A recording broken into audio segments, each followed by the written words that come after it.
번째 경기 즈볼러 대 빌럼 분석 시작해보겠습니다.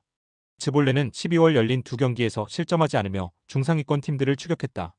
지난 라운드에서 흐로닝언 상대로 승점 1점에 그친 것이 아쉽기는 하지만 가르시아와 시몬, 플로라누스 등이 나선 수비가 상대 공세를 확실하게 막아냈다. 홈에서 특히 강한 팀이기에 이 경기를 통해 무패를 이어나가길 원하는데 강점인 수비를 우선으로 하며 몬테리오와 반더 미안의 돌파로 기회를 노릴 것이다. 빌럼은 알크마르 원정 승리 이후 경기에서 승점 1점 추가에 그쳤다. 흐로닝엄과 헤렌벤 등 해볼 만한 팀을 연달아 상대했는데 원하는 결과를 얻지 못했고 순위가 하락했다. 때문에 이번 원정을 통해 연패를 끊어내며 중위권 순위 경쟁을 이어가야 한다. 시세 산드라와 메이벨트 등 최전방 공격수들부터 상대 수비를 압박하며 홈팀의 공세를 끊어내려 할 것이다. 즈볼레의 승리를 본다. 빌럼은 최근 볼란치인 예세보스의 수비 보호가 되지 않으며 상대에게 3경기 연속 멀티 실점을 내줬다. 토미야고가 분전 중이지만 중원이 무너지며 위기 상황이 잦다. 몬테이로와 엘 아조우지가 중원을 장악하며 경기를 점차 가져올 것이고 반테와 은바요가 해결할 즈볼레가 승리할 것이다. 두 번째 경기 프라이부르크 대 볼프스부르크 분석 시작해보겠습니다. 프라이부르크는 최근 리그 두 경기에서 승점 4점을 따내며 7위로 올라섰다. 글라드바흐와 호펜하임 등 난적 상대로 원하던 결과를 얻어냈다. 그러나 포칼컵에서는 2부팀인 빌레펠트에 패하며 8강으로 가지 못했다. 결국 남은 시즌 일정이 리그에 불과하기에 이제 리그에만 집중할 수 있다. 그리포와 딩키, 회 이성과 함께 나설 그레고리치가 상대 수비를 넘기 위해 공격의 기여를 올릴 것이다. 볼프스는 최근 분데스리가에서 가장 뜨거운 팀이다. 미넨이 포칼에서 탈락했고 라이프치히가 부진하고 레버쿠젠도 지난 시즌 같은 성적을 내지 못하는 상황에 리그 4연승을 기록하며 5위까지 치고 올라왔고 포칼에서도 대승으로 8강에 진출했다. 주포 역할을 하는 아무라를 비롯해 요나스 빈과 토마스 등 3명의 선수가 리그 5골씩을 기록 중이고 아놀트의 중원 영향력도 엄청나다. 접전을 본다. 최근 분위기 상으로는 원정팀인 볼프스가 압도하는 게 사실이다. 아무라와 요나스 빈 등 최전방이 찬스를 확실하게 해결하고 있다. 그러나 프라이부르크는 홈에서 쉽게 무너지는 팀이 아니다.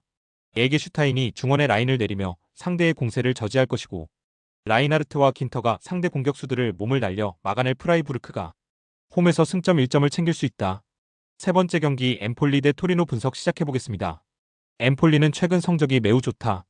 코파 이탈리아에서는 리그 연승을 이어가며 선두를 노리던 피오렌티나의 승부차기 끝에 승리했고 베로나 원정에서는 사고를 터뜨리며 완승했다. 에스포시토가 멀티골을 터뜨리며 공격을 주도했고 콜롬보와 컵카치의 마무리도 좋았다. 수비 위주로 경기에 나서는 소극적인 운영을 한 시즌 초반과 달리 말레와 안조린 등 중앙 미드필더들의 공격 가담이 늘어나며 경기력이 올라왔다. 토리노는 무승이 길어지며 순위가 급하락했다. 개막 이후 승점 관리를 잘하며 상위권을 지키고 있었는데 이제 강등권 추락을 걱정해야 하는 상황이다. 제노아 원정에서 승점 1점을 따내긴 했지만 다시 한번 문전 앞 마무리에 실패했다. 때문에 이번 경기는 원정에서 최대한 승점 추가에 집중한 운영이 유력하다. 접전을 본다. 엠폴리의 최근 분위기가 좋은 건 사실이다. 그러나 부진한 최전방 마무리와 달리 토리노는 아담 마시나와 발루키에비치 등 수비 라인을 책임지는 선수들은 쉽게 무너지지 않고 있다. 기네이티스와 리네티 등이 중원을 두텁게 하며 상대 침투를 저지할 토리노가 승점 1점을 챙길 수 있다. 네 번째 경기 툴루즈 대 생테티엔 분석 시작해보겠습니다. 툴루즈는 모나코 원정을 패하고 홈으로 돌아왔다. 연승을 달리며 순위를 끌어올렸지만 최근 3경기에서는 2패를 당했다. 단 패한 팀이 파리 생제르맹과 모나코 등 리그 3위권 내의 팀들이었고 원정이었음을 감안해야 한다. 홈에서는 랭스와 오세르를 연파하는 등 좋은 흐름을 이어가고 있다. 부활에 성공한 스트라이커 조슈아 킹의 마무리가 안정적이기에 아부크랄도 충분히 기회가 생겼고 시에로의 중원 존재감도 확실하다. 생테티에는 몽펠리에전 승리 이후 연패를 당했다. 렌전 대패에 이어 강점인 홈 경기력을 살리지 못하며 마르세유에도 패했다. 이번 시즌 승격팀으로 안정적인 잔류를 노리고 있는데 현재까지는 팀의 기대만큼 성적이 나오지 않고 있다. 이 경기는 홈의 강자를 만나기에 일단 연패를 탈출하는데 중점을 둔 경기 운영을 할 것이다. 툴루즈의 승리를 본다. 생테티에는 다비타 슈빌리와 루카스를 앞세운 역습으로 기회를 볼 것이다. 그러나 떨어지는 원정 경기력이 발목을 잡을 것이다. 시에로와 카세레스 등 중원 경기력이 안정적인 볼란치 듀오가 홈에서 경기의 주도권을 충분히 가져올 수 있고 조슈아 킹이 문전압 찬스를 해결할 툴루즈가 승리할 것이다. 다섯 번째 경기 더비카운 대 포츠머스 분석 시작해보겠습니다. 더비는 주중벌리 원정에서 귀중한 승점 1점을 따냈다. 강팀 상대로 나선 경기에서 연패를 끊어내야 하는데 템백을 효과적으로 활용하며 원하는 결과를 얻었다. 제리 H와 브라운 등 선발 공격수로 나선 선수들부터 상대 최종 수비를 압박하며 경기에 나섰고, 톰슨이 경기 내내 최종 수비와 간격을 좁히며 무실점을 견인했다. 포츠머스는 난적 노리치 상대로 접전 끝에 승점 1점을 획득했다.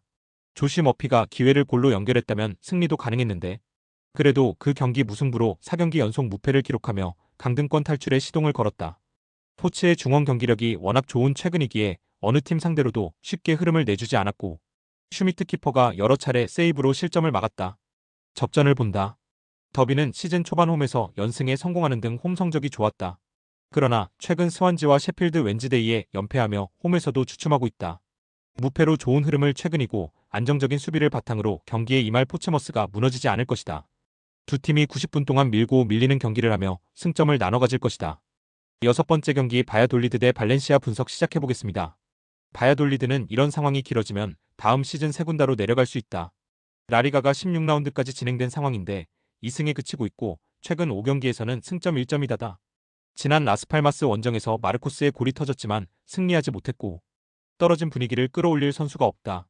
그래도 할만한 팀을 상대하는 홈 일정이기에 마르코스와 이반 산체스 등이 공격적으로 경기에 나설 것이다.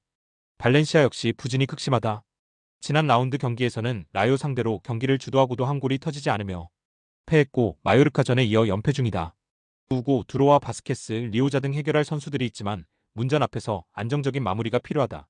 다행인 건 바레네치아와 하비게라 등 중원이 어느 정도 안정을 찾았다는 점이다. 발렌시아의 승리를 본다.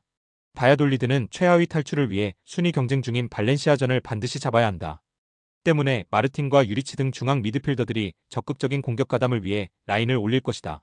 바레네치아가 중원에서 상대의 공세를 저지하며 역습으로 전환할 수 있고 리오자와 바레라가 돌파로 이겨낼 발렌시아가 중요한 1승을 추가할 것이다. 스포츠 당첨에 제일 중요한 건 조합입니다.